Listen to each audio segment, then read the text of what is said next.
नमस्कार, ये NB news देख रहे हैं आप और मैं हूं आपके साथ पल्लवी राजपूत और हमारे इस बुलेटिन में आप सभी का स्वागत है। आइए रुक करते हैं खबरों का। पाकिस्तान में इमरान खान की सरकार और सेना के खिलाफ विपक्षी दल एकजुट हो गए हैं। शुक्रवार को हुए राजनीतिक दलों के आह्वान पर इमरान खान की सरकार के खिलाफ हजारों की संख्या में लोग सड़कों पर उतरे। इमरान खान के विरोधियों ने इसे इमरान खान के अंत की शुरुआत कहा है। पाकिस्तान की सबसे बड़ी धार्मिक पार्टी और सुन्नी कट्टरपंथी दल जमीयत उलेमा इस्लाम के चीफ मौलाना फजलुर रहमान ने कहा, ये अवैध सरकार है, इसे सिस्टम ने हम पर थोपा है, हम इस अवैध शासन को खारिज करते हैं। मौलाना इससे पहले भी इमरान खान की सरकार के खिलाफ आजादी मार्च निकाल चुके हैं। पाकिस्तान के पूर्व प्रधानमंत्री नवाज शरीफ ने सेना पर अपनी सरकार गिराने और साल 2018 के चुनाव में इमरान खान को सत्ता में बिठाने का आरोप लगाया। लंदन से नवाज शरीफ ने अपने वर्चुअल संबोधन में कहा, बेरोजगारी, महंगाई और इस संकट के लिए मैं इमरान खान को दोषी ठहराऊं या फिर उन्हें जो उन्हें सत्ता में लेकर आए हैं। आपका वोट किसने चुराया, चुनाव में धांधली किसने की, किसने इस सरकार को चुना है, ये तमाम बातें नवाज शरीफ ने कही है वर्चुअल संबोधन के दौरान। तो ये अहम जानकारी हम आप तक पहुंचा रहे हैं। पाकिस्तान में इमरान खान की सरकार और सेना के खिलाफ विपक्षी दल इस समय एकजुट हो गए हैं। शुक्रवार को हुए राजनीतिक दलों के आह्वान पर इमरान खान की सरकार के खिलाफ हजारों की संख्या में लोग सड़कों पर उतरे। इमरान खान के विरोधियों ने इसे इमरान खान के अंत की शुरुआत कह दिया है और इसको लेकर जबरदस्त प्रदर्शन भी किया गया। इमरान खान के खिलाफ पाकिस्तान में इस समय जबरदस्त प्रदर्शन हो रहा है।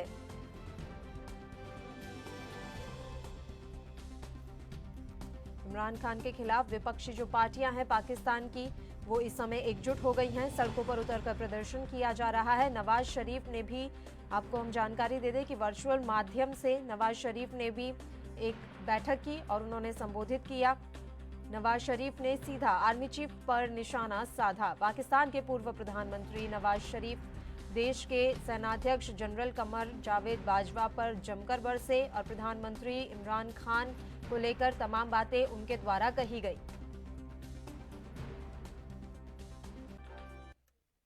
और इस मसले पर तमाम चर्चा के लिए वरिष्ठ पत्रकार अख्तर खान जी इस समय फोन लाइन पर हमारे साथ जुड़े हुए हैं। अख्तर खान जी, पाकिस्तान में इस समय जिस तरह से इमरान खान का विरोध हो रहा है उसे आप किस तरह से देखते हैं? क्या लग रहा है, आखिर अचानक से ये विरोध की आग कैसे भड़क उठी? देखिए, जब किसी भी देश के अंदर माहौल होता है, गरीबी होती है और उसी की जो छीना झपटी का जो माहौल है वो होता है, तो निश्चित तौर पे वहां पर जो राजनीतिक महत्वाकांक्षी लोग होते हैं वो अराजकता का माहौल पैदा करते हैं। और आज इमरान खान के खिलाफ जो लोग प्रतिपक्ष में बैठे हुए थे वो लामबंद हो रहे हैं। ये बात तो आप और हम सब जानते हैं कि वहां चुनाव हुए, लेकिन अल्पमत में होने के बावजूद भी उन्होंने जोड़ तोड़ करके सरकार बनाई है। तो निश्चित तौर पर ये अराजकता के पीछे जो एक व्यवस्था है वो ये व्यवस्था है कि दूसरा पक्ष जो है वो कुर्सी हथियाने की कोशिशों में जुटा हुआ है और इसी वजह से ये अराजकता का माहौल है। और इमरान खान की जो कार्रवाइयां हैं, जो गतिविधियां हैं, उनसे कई मामलों में वहां के लोग खुश नहीं है। चाहे कोरोना पे कंट्रोल का मामला हो, चाहे अर्थव्यवस्था को आगे बढ़ाने का मामला हो, चाहे पेट्रोल डीजल और दूसरी जो अंतर्राष्ट्रीय स्तर पे पाकिस्तान का जो पक्ष रखने का मामला हो, उसमें वो वहां की जनता ये मानती है कि वो नाकामयाब साबित हुए हैं। भारत से भी उनके संबंध जो बेहतर होना चाहिए थे वो सुधारने के प्रयासों में वो नाकाम और विफल रहे हैं। जी बिल्कुल अख्तर खान जी, अब पूरी जो है सेना, उसकी क्या कुछ इस पर प्रतिक्रिया आ सकती है? क्योंकि सबकी निगाहें सेना पर ही टिकी हुई हैं, पाकिस्तानी सेना पर, कि आखिर अब उनकी तरफ से क्या कुछ कदम उठाया जा सकता है, क्योंकि इस समय निश्चित जितने तौर भी पे विपक्षी दल हैं पाकिस्तान के वो तो सड़कों पर उतरे हुए हैं। जी बिल्कुल, निश्चित तौर पे पाकिस्तान का जो माहौल है वो लोकतांत्रिक माहौल होने के बावजूद भी वहाँ तानाशाही का माहौल है। और आपने देखा होगा कि हर बार जब भी इस तरह के अराजकता का माहौल होता है तो वहाँ की जो सेना है वो सेना वहां पे अपना कब्जा कर लेती है और वो स्वयंभू कमांडर जो होते हैं वो अपने आप को वहां का राष्ट्रपति और प्रेसिडेंट बना के और एक नई सरकार बनाने के प्रयासों में जुटते हैं। निश्चित तौर पे पाकिस्तान इस तरफ बढ़ रहा है। अराजकता के माहौल के अंदर जब लॉ एंड ऑर्डर की व्यवस्था खत्म हो जाएगी, जैसे हमारे देश में राष्ट्रपति शासन की व्यवस्था किसी राज्य के अंदर संभावित हो जाती है, इसी तरह से वहाँ जो आंतरिक सुरक्षा का मामला हो या बाहरी सुरक्षा का मामला हो, वहां की सेना इसका फायदा उठा के और कोशिश ये करती है कि हम बिना चुने हुए उस सत्ता को हथिया लें और फिर वहां लोकतंत्र की हत्या हो जाती है और फिर अपनी मनमर्जी से वहां के लोगों पे अत्याचार और अनाचार शुरू हो जाते हैं, जिससे पड़ोसी जो राज्य हैं उनको भी वो परेशान प्रताड़ित करने का प्रयास करते हैं। तो निश्चित तौर पे पाकिस्तान जो है वो एक सैनिक राष्ट्र की तरफ वापस से बढ़ने की तरफ है। वहाँ लोकतंत्र की हत्या होने के बाद वापस से वहाँ संभावित है कि जिस तरह से परवेज मुशर्रफ थे, उसी तरह से वहाँ पे वापस से जनरल जियाउल हक थे, वापस से वहाँ पे जो वहाँ के सैनिक हैं वो अपने सत्ता हथियाने की कोशिशों में जुटेंगे। और इन दिनों नवाज शरीफ जिस तरह से एक्टिव हो रहे हैं, कल भी उन्होंने लंदन से बैठकर वर्चुअल माध्यम से एक पीसी की है और देश की जो विपक्षी पार्टियां हैं उनको संबोधित भी किया है। उसे किस तरह से देखा जाए, वो इस समय इतना कैसे एक्टिव हो रहे हैं? बिल्कुल सीधी सी बात है कि नवाज शरीफ एक भगोड़े भी हैं वहाँ पाकिस्तान के कानून के तहत। नवाज शरीफ के खिलाफ वहाँ पे मुकदमे भी हैं, नवाज शरीफ वहाँ पे सजायाफ्ता भी हैं। उनके खिलाफ कई षड्यंत्रों के सबूत जो हैं वहाँ के कोर्ट्स ने जो है स्वीकार किए हैं और उनको दंडित आदेश भी दिए हैं। ऐसे मामले में उनके खिलाफ सही आदेश है, गलत आदेश है, ये बात की बात है, लेकिन चूंकि नवाज शरीफ है वो एक पूरे विश्व को लामबंद करके ये कोशिश करने के प्रयासों में है। वहाँ के जो आंतरिक विद्रोही लोग हैं पाकिस्तान के, जो इमरान खान के खिलाफ है, वो इस प्रयास में रहेंगे कि अगर ये सरकार अपदस्थ हो जाती है तो उनके खिलाफ जो कार्रवाई है वो कहीं ना कहीं किसी न किसी तरह से कमजोर पड़ जाएगी और वो वापस से पाकिस्तान वापसी उनकी हो सकेगी। और पाकिस्तान की जो सियासत है, जिस सियासत के अंदर वो कई साल तक, लंबे समय तक एक प्राइम मिनिस्टर के रूप में, राष्ट्रपति के रूप में अपने साथियों के साथ वहां सरकार के अंदर शासन चला चुके हैं, अंतर्राष्ट्रीय स्तर पे अपने आप को एक प्रधानमंत्री के नाते स्थापित कर चुके हैं, उनका जो एक सम्मान है उस सम्मान को वापस वो प्राप्त करने की कोशिशों में जुटे हैं। और इसीलिए वो इस प्रयास में है कि इस हालात के अंदर वो पाकिस्तान की जनता के साथ है, पाकिस्तान के विद्रोहियों के साथ है, इमरान खान की जो विफलता है उसके खिलाफ है। वो वहाँ की जनता को ये मैसेज देना चाहते हैं और उसी प्रयास के अंदर वो जुट गए हैं। बिल्कुल, बहुत बहुत शुक्रिया अख्तर जी, आप हमारे साथ जुड़े तमाम चर्चा के लिए। चलिए बढ़ते हैं अगली खबर की ओर। भारत और चीन दोनों देशों की सेनाएं सर्दियों में एलएसी पर तैनात होने की तैयारियों में लगी हुई हैं और अगले हफ्ते दोनों देशों के बीच लद्दाख में चल रही असहमतियों को लेकर 8वें आयोजन की उम्मीद की जा रही है। दोनों देशों में से कोई पक्ष इस समय ऐसे हड़बड़ी में नहीं है, बल्कि दोनों ही सेना और कूटनीतिक स्तर पर बातचीत कर चुकी हैं और आगे भी इस बातचीत को जारी रखने का फैसला लिया गया है। इसी वार्ता का उद्देश्य रहेगा कि सीमा पर किसी भी तरह का तनाव और ना बढ़े। पीपुल्स लिबरेशन आर्मी ने प्रस्ताव दिया कि दोनों पक्ष पहले बचे हुए और तोपखानों की इकाइयों को डी एस्केलेशन के हिस्से के रूप में वापस लेते हैं और फिर पैदल सेना के विघटन के लिए जाते हैं। क्योंकि चीन नहीं चाहता, चीन ने अपने इरादे बड़े क्लियर कर दिए हुए हैं। जब उनके फॉरेन मिनिस्टर ने, जब उनके मिलिट्री साइड से उन्होंने ये बोल दिया कि जी हम वो 1959 का जो माओ से संघ ने जो चिट्ठी लिखी थी नेहरू जी को, उसको मानते हैं हम लाइन ऑफ कंट्रोल। और जो जितने इन्होंने समझौते किए अभी तक, चाहे वो 93 में, 96 में, उसमें सब में लिखा उन्होंने जी म्यूचुअल कोऑपरेशन हम देखेंगे, आपस में ये करेंगे वो करेंगे, पर line of control actually on ground कभी भी डिमार्केट नहीं की। तो इसलिए अब वो उसका फायदा उठा रहे हैं और हमारे जो है, मैं कहूंगा हमारी डिप्लोमेसी में हम पीछे रह गए, क्योंकि हम उनका जो उनकी जो हिडन जो चीज है, जो उनकी वो छुपाई हुई जो उनकी जो चीजें थी वो नहीं हम भांप सके और वो उन्होंने अब जाके इधर पूरी की। और अब आप देखिए, अब चीन कहता है कि मैं लद्दाख को नहीं मानता, आपने लद्दाख की यूनिटी बनाई, मैं लद्दाख को नहीं मानता, मैं अरुणाचल को नहीं मानता। तो जब वो उसको मानता ही नहीं है तो इन बातचीतों से क्या निकलेगा? कुछ नहीं, क्योंकि कुछ नहीं निकलेगा इसके अंदर, क्योंकि वो जब वो सोचता है, वो कहता है कि जी मैं अपनी सही जगह पे हूं। अब आप देखिए 29 और 30 अगस्त जो सितंबर की रात को चीजें हैं, इसके साथ हिंदुस्तान के साथ ताकि सारे मुल्क खड़े हो जाएं और जो चीन ने इधर हिंदुस्तान के अंदर किया है वो अपनी पूरी सोची समझी चाल के साथ आया है और वो वापस जाने वाला नहीं है। बिल्कुल, और इस दिशा में कोई ना कोई नए कदम सरकार को उठाने ही पड़ेंगे, सेना को भी अपने स्तर पर कोई ना कोई कदम उठाना पड़ेगा। एक नई रणनीति के तहत इस दिशा में काम करने की जरूरत है। बहुत बहुत शुक्रिया अनिल जी, आप हमारे साथ जुड़े तमाम चर्चा के लिए। तो भारत और चीन के बीच एक और वार्ता प्रस्तावित है और ये जानकारी मिल रही है कि अगले हफ्ते ये वार्ता हो सकती है। हालांकि पहले 7 दौर की जो वार्ता है उनमें कोई खास मसला हल हो नहीं पाया है। देखने वाली बात रहेगी कि 8वें दौर की बातचीत में क्या कुछ चीजें सामने निकल कर आती हैं। एक छोटे से ब्रेक के लिए हम यहाँ रुक रहे हैं, फौरन हाजिर होंगे।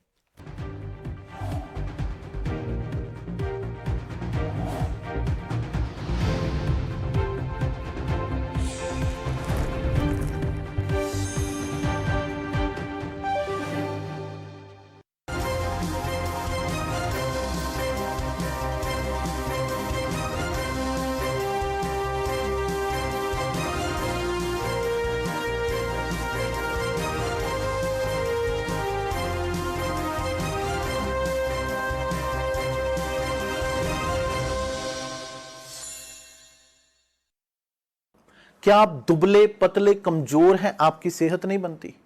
भूख कम लगती है, वजन नहीं बढ़ता? दरअसल मेन बात खाना पीना खाना नहीं है, मेन बात है खाया पिया लगना। और अगर खाया पिया लगेगा ही नहीं तो सेहत बनेगी कैसे? इसलिए हमारी संस्था सन्यासी आयुर्वेदा ने एक ऐसी दवा बनाई है जो कि आपके पाचन तंत्र को, आपके लीवर सिस्टम को ठीक करने का काम करती है, ताकि आप जो भी खाएं उसका पूरे का पूरा निचोड़ आपके शरीर को लगे, आपकी भूख बढ़े, खाया पिया सही से लगे, नया खून बने, हड्डियों में जान आए, वजन बढ़े, ताकत बढ़े, चेहरे पर नूर आए और आप मोटे तगड़े खूबसूरत पर्सनैलिटी के मालिक बन जाएं। यह दवा पूरी तरह से आयुर्वेदिक होती है। इसका शरीर पर कोई भी साइड इफेक्ट, कोई भी नुकसान या दुष्प्रभाव नहीं होता। लड़के लड़कियां दोनों इसका इस्तेमाल कर सकते हैं और पहले 15 दिन के अंदर ही आपको इसका असर महसूस हो जाएगा। सिर्फ 650 रुपए की पूरे 1 महीने की दवा होती है और आप इसे घर बैठे 01145454545 पर फोन करके दवा मंगवा सकते हैं।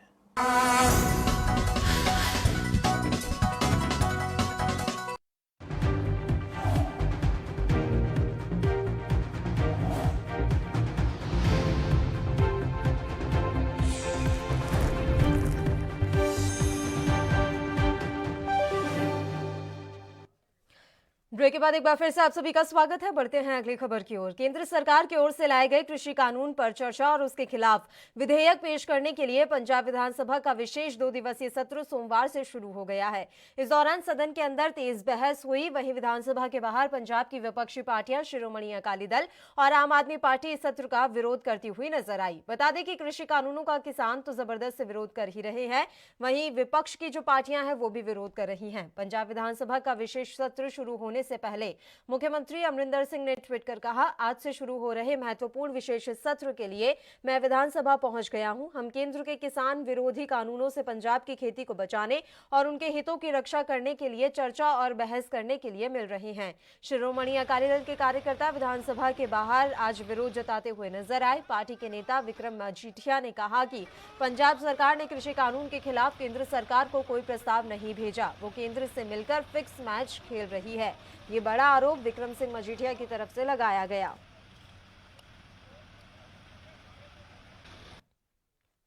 खबर पर तमाम जानकारी के साथ हमारे संवाददाता विनीत कपूर इस समय फोन लाइन पर जुड़े हुए हैं। विनीत, पूरी जानकारी हम आपसे चाहेंगे। आज पंजाब विधानसभा का सत्र था कृषि कानूनों को लेकर, क्या कुछ जानकारी है सत्र के बारे में? बिल्कुल, देखिए पल्लवी, पंजाब विधानसभा का विशेष सत्र बुलाया गया है। 2 दिन का ये सत्र बुलाया गया है ताकि केंद्र के द्वारा जो किसानों के लिए कानून पास किए गए हैं उनको पंजाब में ना लागू करने को लेकर कोई एक्ट जो है वो पंजाब में पास किया जाए। तो पहले दिन की आज कार्रवाई सुबह हंगामे के साथ ही शुरू होती नजर आई थी। आज शिरोमणि अकाली दल की तरफ से और आम आदमी पार्टी की तरफ से जम के इन कानूनों के खिलाफ सेशन के बाहर हंगामा किया गया। इसके अलावा आम आदमी पार्टी की बात करें तो वो तो इन कानूनों की कॉपियां तक विधानसभा परिसर के बाहर जलाते हुए नजर आए। इसी तरह से कुछ कांग्रेस के विधायक भी ऐसे थे जो किसानों के समर्थन में आज ट्रैक्टर के ऊपर ही विधानसभा पहुंचते हुए नजर आए। हालांकि पहले दिन की कार्रवाई के दौरान ना तो किसानी के मसले पर सेशन के अंदर किसी तरह की चर्चा हो पाई, ना ही इन कानूनों के मसले पर किसी तरह की कोई चर्चा हो पाई। और एक बड़ा सवाल ये सेशन खड़ा करता नजर आया कि पंजाब की कैप्टन सरकार ने किसानों के मसले पर यह सेशन बुलाया था। ऑर्डिनेंस जो कह सकते हैं केंद्र की तरफ से पास किए गए थे, जो कानून में तब्दील हो चुके हैं, उनको पंजाब में रद्द करना था, लागू होने से रोकना था। लेकिन अभी तक जो एक्ट पंजाब विधानसभा की तरफ से पास किया जाना है वो एक्ट ही तैयार नहीं हो पाया। उसका ड्राफ्ट भी अभी तक पंजाब की सरकार जो है वो तैयार नहीं कर पाई है, जिसके विरोध में शिरोमणि अकाली दल भी विरोध करता नजर आया। और आम आदमी पार्टी के विधायकों की बात करें वो तो अभी भी विधानसभा परिसर के अंदर मौजूद हैं, जम के धरना प्रदर्शन करते नजर आ रहे हैं और प्रदेश की कैप्टन सरकार के खिलाफ नारेबाजी करते हुए नजर आ रहे हैं। ठीक है, जो ये आरोप लगाए गए शिरोमणि अकाली दल की तरफ से कि केंद्र को जो प्रस्ताव भेजा जाना था वो अभी तक तैयार ही नहीं हुआ है, इसको लेकर कांग्रेस के नेताओं का क्या कुछ कहना है? देखिए, कांग्रेसी नेताओं की बात करें तो जिस तरह से कांग्रेस के नेताओं से बातचीत की गई है, तो कांग्रेस के नेता यही कहते हुए नजर आ रहे हैं कि अभी जो ड्राफ्ट है उसको तैयार किया जा रहा है। जो माहिर हैं, चाहे कानून के माहिरों की बात करें, उनसे विचार विमर्श किया जा रहा है, ताकि अगर पंजाब सरकार के विधानसभा सत्र की पहले दिन की कार्रवाई जो है वो मुकम्मल हो चुकी है, लेकिन इस कार्रवाई के दौरान कहीं पर भी कानूनों के मसले पर चर्चा नहीं हुई कि किस तरह से पंजाब के किसानों को कैप्टन सरकार राहत देती हुई नजर आएगी। तो ये आज का विधानसभा सत्र खैर 2 दिवसीय है, लेकिन इस सत्र को फिर बुलाया ही क्यों गया था जब कैप्टन सरकार की अभी तैयारियां पूरी नहीं है, जैसा कि आपने भी जानकारी दी है, और आज भी कोई बहस कानूनों को लेकर नहीं हो पाई है, तो सत्र को बुलाने का फिर औचित्य क्या रह गया विनीत? बिल्कुल, देखिए, यही सवाल पल्लवी विपक्ष भी कैप्टन सरकार से पूछता हुआ नजर आ रहा है कि आपने अभी तक ड्राफ्ट तैयार नहीं किया। अभी तक ड्राफ्ट की कॉपियां जो हैं वो विपक्षी विधायकों को सरकार की तरफ से उपलब्ध नहीं करवाई गई हैं। तो ऐसे में जो एक्ट सरकार विधानसभा के अंदर लाने की बात कर रही है उस पर किस तरह से सार्थक बहस होगी, क्योंकि विपक्ष ये कह रहा है कि अगर केंद्र की मोदी सरकार की तर्ज पर ही कैप्टन सरकार कोई एक्ट विधानसभा में पास करना चाहती है तो वो उसका विरोध भी कर सकते हैं, क्योंकि अगर वो एक्ट किसानों को कहीं ना कहीं कह सकते हैं कि केंद्रीय कानूनों से बचाता नजर नहीं आएगा, कांग्रेस के एजेंडे को सिद्ध करता नजर आएगा, तो फिर वो उसका विरोध करेंगे। लेकिन अगर एक्ट में इस तरह के प्रावधान है कि केंद्रीय कानून पंजाब में लागू होते नजर ना आए, कानूनों से पंजाब के किसानों को राहत मिलती नजर आए, तभी वो इसका समर्थन करेंगे। लेकिन इसमें सबसे बड़ी चीज यही है कि अभी तक जिस तरह से एक्ट तैयार नहीं हुआ, तो जब एक्ट तैयार होगा, क्योंकि कल का दिन बचा है, कल एक दिन का सेशन जो है वही होने वाला है, एक दिन का सेशन आज हो चुका है, तो ऐसे में कल क्या सुबह 11 बजे तक कॉपियां जो हैं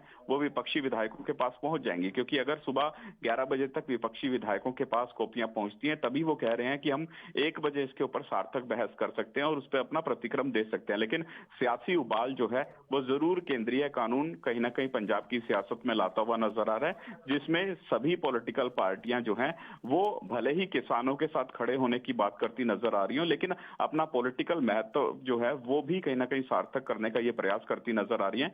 कहीं पर भी ऐसा मौका पॉलिटिकल पार्टियों की तरफ से नहीं छोड़ा जा रहा कि किसानों के नाम पर अपने वोट बैंक को मजबूत करने से ये पार्टियां जो हैं गुरेज करती नजर आए। सभी जगह राजनीतिक रोटियों का सेकने का काम जो है वो प्रबल तरीके से बल पकड़ता हुआ नजर आ रहा है। जी, बहुत बहुत शुक्रिया विनीत कपूर तमाम जानकारी हम तक पहुंचाने के लिए। बढ़ते हैं अगली खबर की ओर। बिहार चुनाव को लेकर बढ़ी सियासी गर्मी के बीच विपक्ष के नेता तेजस्वी यादव ने सोमवार को अपने बयान से एक नए विवाद को तूल दे दिया है। दरअसल पिछले दिनों लोक जनशक्ति पार्टी के राष्ट्रीय अध्यक्ष चिराग पासवान ने एक इंटरव्यू में कहा था कि जब वो अपने पिता पूर्व केंद्रीय मंत्री रामविलास पासवान के शव के साथ पटना लौटे तो बिहार के मुख्यमंत्री नीतीश कुमार ने उन्हें अनदेखा किया और अपमानित किया।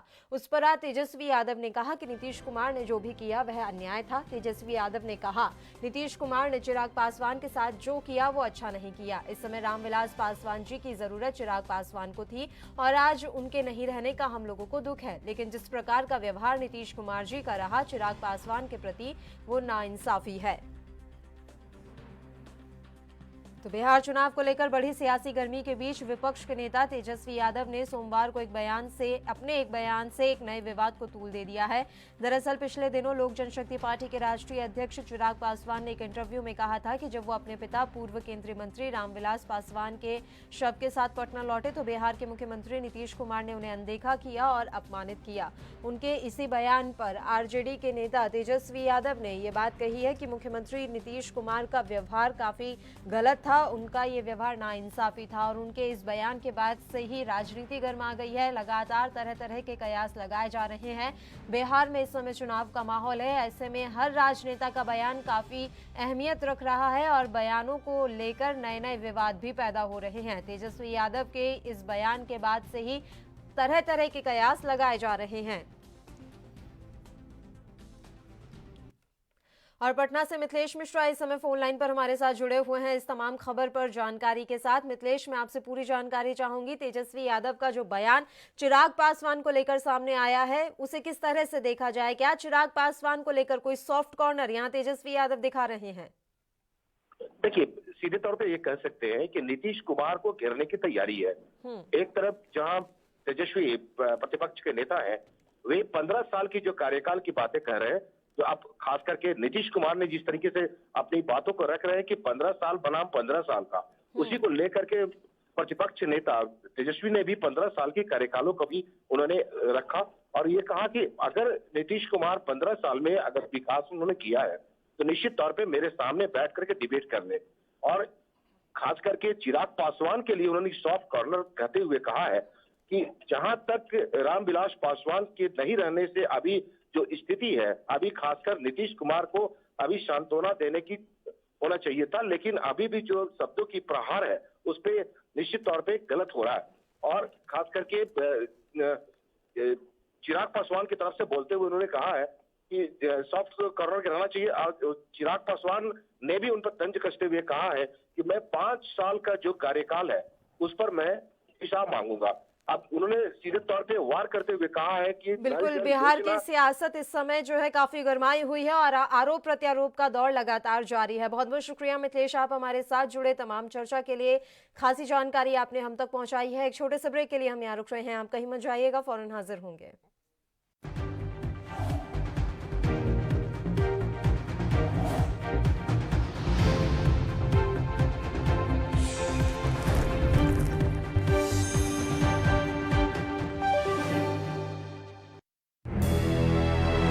लखनऊ से लेकर चंडीगढ़ तक, मुंबई से लेकर रायपुर तक, क्या है राजनीति की हलचल, क्या है समाज का मिजाज।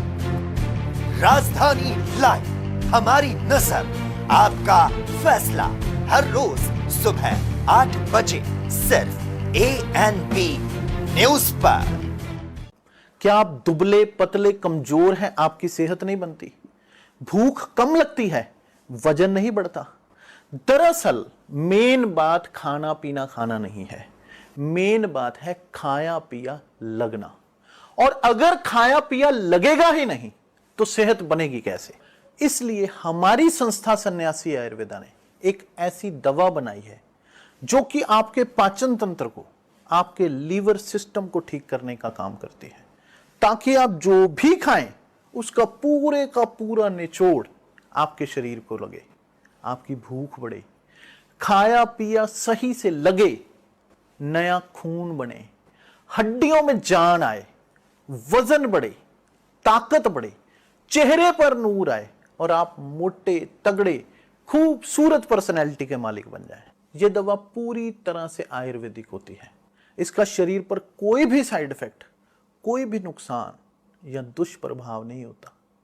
लड़के लड़कियां दोनों इसका इस्तेमाल कर सकते हैं और पहले 15 दिन के अंदर ही आपको इसका असर महसूस हो जाएगा। सिर्फ 650 रुपए की पूरे 1 महीने की दवा होती है और आप इसे घर बैठे 01145454545 पर फोन करके दवा मंगवा सकते हैं।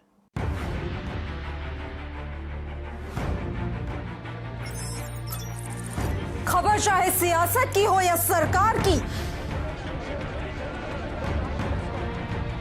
खबर चाहे भ्रष्टाचार की हो या गुनहगार की, दिन भर में क्या रहा देश जगत का हाल, किस मुद्दे ने बनाई किसकी सरकार, रखते हैं हम सब पर नजर, पहुंचाते हैं हम हर खबर। हम हैं ANP।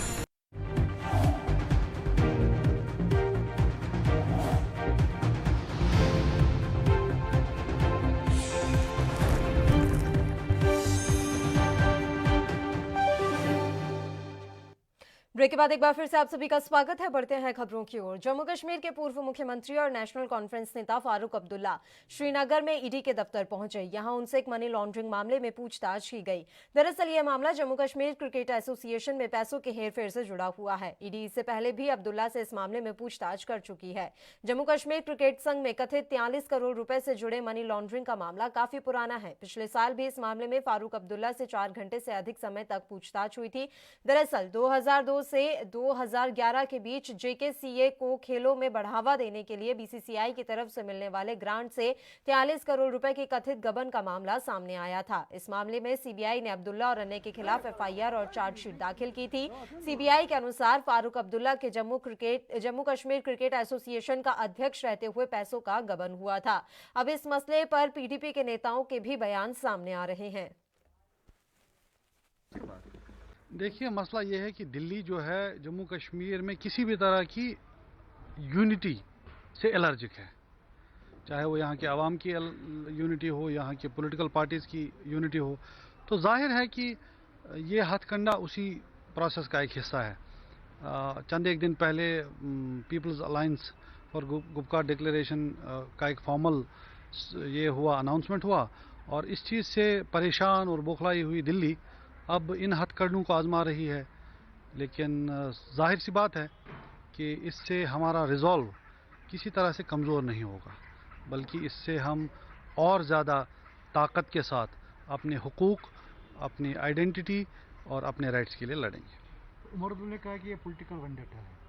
देखिए, हम तो कह रहे हैं कि ये सीधी एक साजिश है, एक रिस्पॉन्स है उस यूनिटी के खिलाफ जो चंद एक दिन पहले यहाँ देखने को मिली, जिसमें जितनी भी इम्पोर्टेंट पॉलिटिकल पार्टीज हैं वो।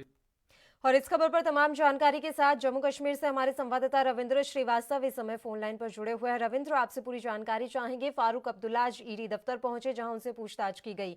आखिर किस मसले में उन्हें ईडी दफ्तर बुलाया गया था, ये पूरा मामला क्या है? जी देखिए, ये 2002 से लेकर 2011 तक का मामला है, जिसमें करीब 113 करोड़ का केंद्र से स्पोर्ट्स काउंसिल के लिए पैसा लिया गया था फारूक अब्दुल्ला द्वारा, जो उस समय क्रिकेट एसोसिएशन के प्रधान थे। और इसमें करीब 43.69 का गबन जो है वो हुआ है, और जिसको लेकर हाई कोर्ट ने भी कहा था कि ये केस जो है CBI के पास जाना चाहिए। तो उसी को लेकर आज ईडी ने इनको अपने दफ्तर बुलाया है। हालांकि इससे पहले भी कई बार दफ्तर बुलाया जा चुका है, लेकिन कहीं ना कहीं अगर बात करें तो इस पर राजनीति जो है वो खेली जा रही है, जो सरासर सही नहीं है। क्योंकि जिस तरह से 370 को लेकर सभी पार्टियां इकट्ठी हुई थी, उसको लेकर ये कहा जा रहा है कि 370 को लेकर जिस तरह से केंद्र सरकार ने एक फैसला लिया है उसके हम खिलाफ हैं और 370 को वापस ला के रहेंगे। तो सभी पार्टी, कश्मीर केंद्रीय पार्टियां जितनी भी थी वो इकट्ठी हुई थी, लेकिन कहीं ना कहीं अब उस पर सियासत जो है वो खेली जा रही है। हालांकि इससे पहले भी जब बीजेपी की सरकार नहीं थी, तब भी इससे पहले भी डॉक्टर फारूक अब्दुल्ला को कई बार ईडी और दूसरी एजेंसीज ने अब समन भेजे थे और पूछताछ चल रही थी।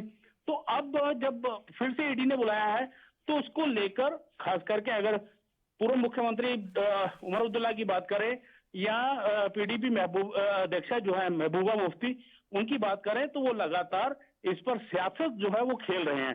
तो ये कहीं ना कहीं लोगों को बरगलाने के लिए ऐसा हथकंडा जो है वो अपनाया जा रहा है, ताकि लोग देखें कि किस प्रकार जो है भाजपा सरकार जो है वो राजनीतिक पार्टियां, जो कश्मीर केंद्रीय पार्टियां, उनको जो है तंग कर रही हैं। लेकिन लोग जम्मू कश्मीर के बेवकूफ नहीं है, उनको भी पता है कि जिस तरह से लगातार सियासत की जा रही है इसको लेकर, ये मामला कांग्रेस के समय से चला आ रहा है और इसको लेकर अब सियासत जो है वो गर्मा चुकी है। जी बिल्कुल, आपसे एक जानकारी और चाहेंगे रविंद्र। जिस तरह से लगातार CBI के इस मामले में जांच चली आ रही थी, CBI ने चार्जशीट भी दाखिल की थी और इसलिए अब ईडी पूछताछ कर रही है। पिछले साल भी इस मामले में फारूक अब्दुल्ला से जो है पूछताछ की गई थी। अभी तक की जांच पड़ताल में सामने क्या निकल कर आया है? क्या वाकई में फारूक अब्दुल्ला के खिलाफ कोई सबूत मिले हैं, या बस अभी यही है कि उनके कार्यकाल में ये पूरा घोटाला हुआ था? देखिए, उनके कार्यकाल में ये घोटाला हुआ है और जो घोटाला हुआ है उसको लेकर कहीं ना कहीं जो अध्यक्ष उस समय जो भी होता है वो कटघरे में खड़ा होता है, चाहे उसने गलत काम किया है या नहीं किया है, लेकिन उसके बैनर के तले उसकी हम कहें तो उसके अध्यक्ष रहते ये सब जो है गबन का सिलसिला जो था वो चला था। तो इसको लेकर लगातार पूछताछ का सिलसिला जो है वो जारी है। हालांकि पहले भी ईडी समन करती रही है और कभी चंडीगढ़ तो कभी दिल्ली बुलाया गया, लेकिन अब ईडी ने श्रीनगर स्थित जो है अपने ऑफिस में आज पूछताछ के लिए बुलाया है। हालांकि निकल के क्या सामने आया है ये अभी स्पष्ट नहीं हो पाया है और ना ही अभी पता चल पाया है। लेकिन ये है कि ईडी ने अब जो 2002 से लेकर 2011 तक का जो मामला था उसको लेकर एक बार से फिर डॉक्टर फारूक अब्दुल्ला का सम्मन भेजे थे और उस पर पूछताछ जो है वो जारी है जी। ठीक है, और जिस तरह की सियासत, जैसा कि आपने भी जानकारी दी है कि इस समय चल रही है, पूरे सूबे में लगातार आरोप प्रत्यारोप का दौर जारी है और इसे केंद्र की ये पूरी कार्रवाई कही जा रही है कि केंद्र बदला लेने के लिए गुपकार की घोषणा के बाद अब केंद्र खिसियाया हुआ है और इसलिए ये सब करवाया जा रहा है। क्या वाकई में लग रहा है कि इन बयानों से जम्मू कश्मीर की जनता पर कोई असर पड़ेगा?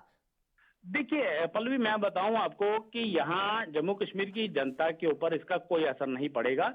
ये मामला कांग्रेस के समय से चलता आ रहा है और लोग भी जानते हैं कि डॉक्टर फारूक अब्दुल्ला जो हैं वो अगर इसमें इन्वॉल्व हैं, अगर उनका इसमें नाम उछला है तो कहीं ना कहीं दाल में जरूर कुछ काला है। इसी वजह से कहीं ना कहीं नाम जरूर उछला है। तो अब ईडी जब समन करेगी तो बीजेपी की सरकार जो केंद्र में बैठी है उसको कोसना अनुचित होगा, क्योंकि ये मामला काफी पुराना है और इसको लेकर हाई कोर्ट जो है वो पहले ही सीबीआई जांच की जो आदेश जो है वो दे चुका है। तो ये इस पर सियासत खेलना सियासी पार्टियों का काम है। लगातार जिस तरह से 370 को लेकर कश्मीर केंद्रित पार्टी एक गुपकार स्थित जो है डॉक्टर फारूक अब्दुल्ला के घर में इकट्ठी हुई थी, तो उसको लेकर अब पार्टियां जो हैं इनके पास तो बचा कुछ नहीं है, तो इस पर सियासत जो है वो खेलना शुरू हो चुकी है और केंद्र सरकार को कोस रही है। पर केंद्र सरकार से इसका कोई लेना देना नहीं है, ये काफी पुराना मामला है। पल्लवी, बहुत बहुत शुक्रिया रविंद्र, तमाम जानकारी आपने हम तक पहुंचाई। और चलिए बढ़ते हैं अगली खबर की ओर। करीब 6 माह के बाद लंबे इंतजार के बाद यूपी के कई हिस्सों में स्कूल, कॉलेज और मदरसों में रौनक लौटी है। इसके लिए उत्तर प्रदेश सरकार ने क्लास 9 से 12वीं तक के लिए सोमवार 19 अक्टूबर से स्कूल खुलने की इजाजत दी थी। इसके अनुसार सिर्फ कंटेनमेंट जोन से बाहर के स्कूल आज से खोले जाने थे। बता दें कि केंद्र सरकार की गाइडलाइन के अनुसार सिर्फ पेरेंट्स की लिखित अनुमति के बाद ही स्कूलों में बच्चे जा सकते हैं। केंद्र सरकार ने 15 अक्टूबर से स्कूल खोलने के लिए गाइडलाइन जारी कर दी थी और लखनऊ में भी आज मदरसों में पढ़ाई शुरू हो गई है, जिसके बाद सरकार की गाइडलाइन के चलते सोशल डिस्टेंसिंग, हैंड सैनिटाइजर सहित मास्क पहनकर मदरसे में स्टूडेंट आज पहुंचे। लखनऊ के फिरंगी महल ईदगाह में स्थित मदरसा में आज सोशल डिस्टेंसिंग के साथ बच्चे पहुंचे। इस दौरान सभी के हैंड सैनिटाइज करवाए गए और सभी को मास्क पहनाकर मदरसा आने की इजाजत थी। मुस्लिम धर्मगुरु खालिद रशीद फिरंगी महली ने बताया कि आज बच्चे पहुंचे, हालांकि पहला दिन है इसलिए बच्चे भी काफी कम ही संख्या में पहुंचे।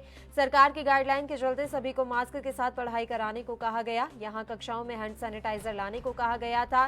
स्कूल की हम यहाँ बात कर रहे हैं। फर्नीचर, स्टेशनरी, कैंटीन, लैब के साथ ही पूरा परिसर और क्लासरूम का रोज सैनिटाइजेशन होगा। एक क्लास में एक दिन में 50% ही बच्चे बैठ सकते हैं, दूसरे दिन बाकी के बच्चों की पढ़ाई होगी। तो स्टूडेंट्स के बीच 6 फीट की दूरी अनिवार्य है।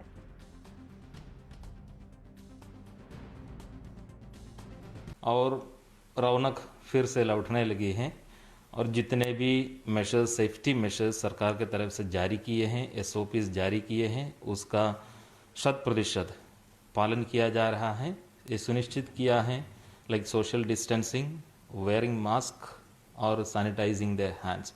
जैसे बच्चे एंटर करेंगे, मेन गेट से बच्चे एंटर करेंगे, कैंपस के अंदर बच्चे आएंगे, जितने भी चैनल गेट्स हैं, सो बच्चों की मेनली एंट्री 2 चैनल गेट्स के द्वारा होगी। चैनल गेट में थर्मल स्कैनिंग के लिए और सैनिटाइजिंग के लिए टीचर्स खड़े हुए हैं। टीचर्स उनको निर्धारित करेंगे लाइन पे खड़े होने के लिए, सोशल डिस्टेंसिंग के साथ थर्मल स्कैन।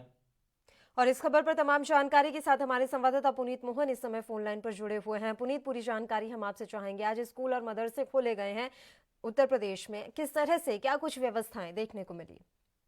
देखिए पल्लवी, आज उत्तर प्रदेश के ज्यादातर स्कूल और मदरसों में पढ़ाई शुरू हो गई है। काफी महीनों से बंद पड़ी पढ़ाई, क्योंकि कोरोना के चलते लॉकडाउन हुआ था और उसके बाद स्कूल कॉलेज केंद्र सरकार ने बंद कर दिए थे। लेकिन केंद्र सरकार की नई गाइडलाइन के अनुसार उत्तर प्रदेश उस गाइडलाइन को फॉलो करते हुए आज स्कूल कॉलेज जो खोले गए हैं उसमें सोशल डिस्टेंसिंग का विशेष ध्यान रखा जा रहा है।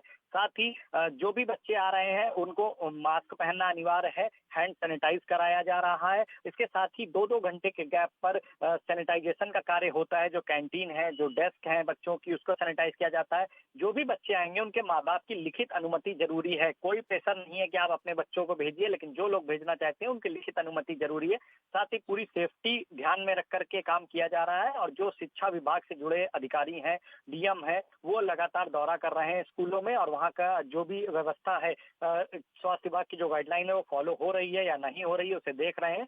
जो जरूरी निर्देश हैं वो दिए जा रहे हैं और अगर कोई इसका उल्लंघन करता है तो सख्त कार्रवाई भी करी जाएगी। जी बिल्कुल, अभी जैसा कि जानकारी मिल रही है कि 9th से 12th के जो बच्चे हैं वो ही स्कूल आ सकते हैं, तो ऐसे में जो अन्य क्लासेस हैं उन्हें खोलने को लेकर क्या कुछ जानकारी मिल रही है?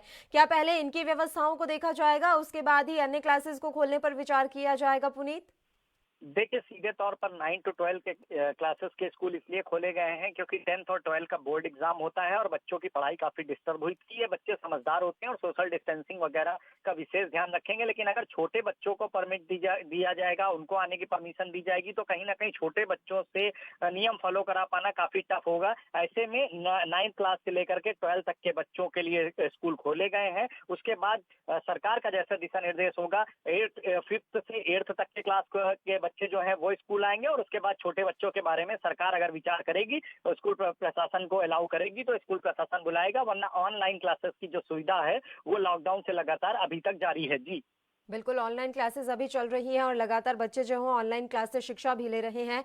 इसके अलावा हम आपसे ये भी जानकारी चाहेंगे कि मदरसे खोले गए हैं आज से, तो वहां पर भी क्या जो माहौल था वो ठीक था? कितने बच्चे आज मदरसे में पहुंचे? किस तरह की व्यवस्थाएं मदरसों में भी देखने को मिली?